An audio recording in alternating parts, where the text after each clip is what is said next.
must say that I totally judge any woman I see eating alone. Why? Excuse me, what is wrong with a woman eating alone? Well, obviously something. She's eating alone. In this scene of TV show Friends, which seems quite innocent, in fact a socio-psychological phenomenon that affects millions of people is approached.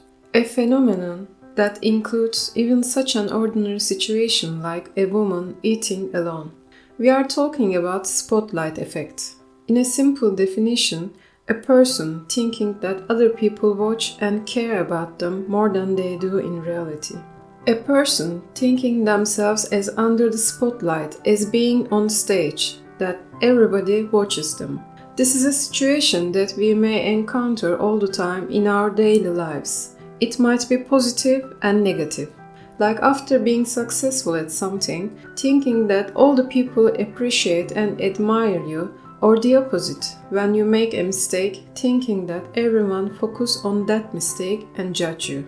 For instance, imagine that you pour your drink all over yourself in a friend's gathering. You might think to yourself on your way to the bathroom to clean up that everyone must be thinking that how clumsy I am. You might realize that this isn't the case when you mention that event days later and see your friends barely remember it. Actually, you are not on stage that much. Even though we know this, why do we continue to act on the contrary? What is behind the spotlight effect? Let's have a look. Supposing everyone focuses on you constantly leads to focusing on yourself all the time. When you are under that effect, it might lead to missing an opportunity because of the fear of being judged. Beyond that, spotlight effect might give rise to social anxiety. Therefore, changing the concept that we are being watched all the time might be helpful to eliminate social anxiety. Before talking about how to do it, let's have a look at the reasons. Spotlight effect is a cognitive delusion, also known as egocentric bias. These delusions prevent us from taking into consideration other opinions and possibilities since we attach importance to our own opinions way too much. The most common example for this is the delusion that all the people around us completely have the same thoughts and judgments as we do. In more extreme cases, the people under that effect can believe that others understand what they think and feel automatically, like their thoughts can be seen through a showcase glass. Actually, we all can be an amateur social psychologist from time to time. We analyze why people act the way they do and give the meaning to social behaviors. However, in egocentric delusions, the tendency to place ourselves in the center of this analysis predominates. We usually do that unwittingly, since the only reference we are able to use is ourselves. So our whole conception is shaped by our own filter. The other reason for the spotlight effect is the effect known as anchoring, which was mooted by the founders of behavioral economics Tversky and Kahneman, can be summarized as too much dependency on the information we have at the beginning, when we are about to make a decision. With this effect, when we need to change our opinions and behaviors, we resist not to do it. Sometimes this anchoring can be so strong that we might stick with the information which is incompatible with our plans. For instance, on a survey, they asked people to say the last 2 digits of their social security numbers, and then they were shown some products like books, wine, computer parts, and the like. They asked people whose social security numbers have 23 as the last 2 digits if they would pay $23 for computer parts, and then regardless of the digits, what was the highest price they would pay for the products.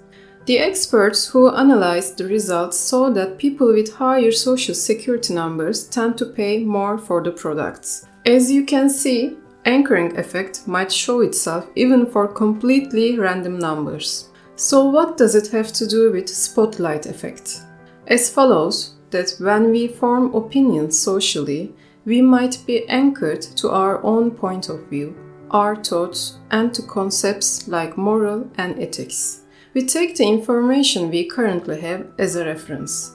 On another survey about that, Some students were asked to wear a t-shirt with Vanilla Ice photo on it and go to somewhere that other students were around.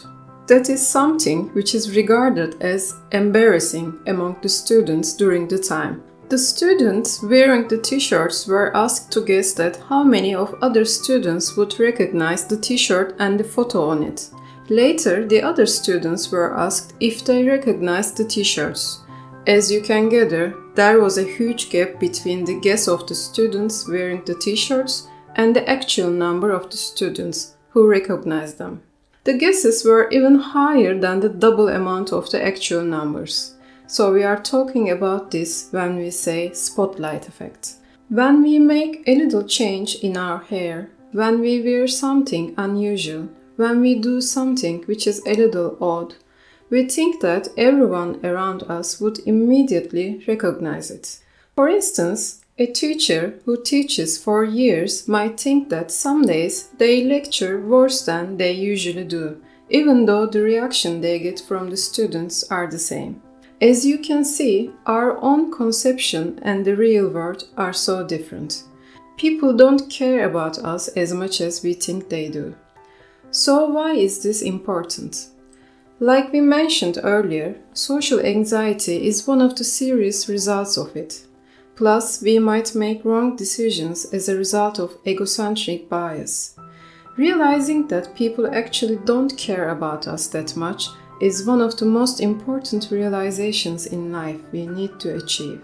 When you notice that you put yourself in the center a little too much, you can do this in order to overcome it. First of all, you can try empathy in order to have a different point of view on the matter. Imagine that you encountered a person who had a socially awkward experience, like a speaker who forgets their words in a conference. Or imagine that you have met with a friend who has parsley on their teeth. Do these events change your perception on these people dramatically, or you don't care about them that much? Don't you have some people in your life who act a little ridiculous sometimes? When you look back, do you care about those that much? Even answering these questions might be the first step in order to comfort ourselves on this subject. As a more direct solution, the worksheets which are used in cognitive behavioral therapy might be filled with your therapist or on your own. In a method named cognitive constructivism, you can write down the things that create social anxiety for you in order to increase your self-realization and make a step for realization, which is one of the crucial things in order to reach the solution. Later, you can adopt a thought system in order to create balance. For instance, when you make a mistake, instead of thinking, "Everyone thinks I'm so stupid," you can say to yourself, "They probably realized my mistake, but they didn't make much of it."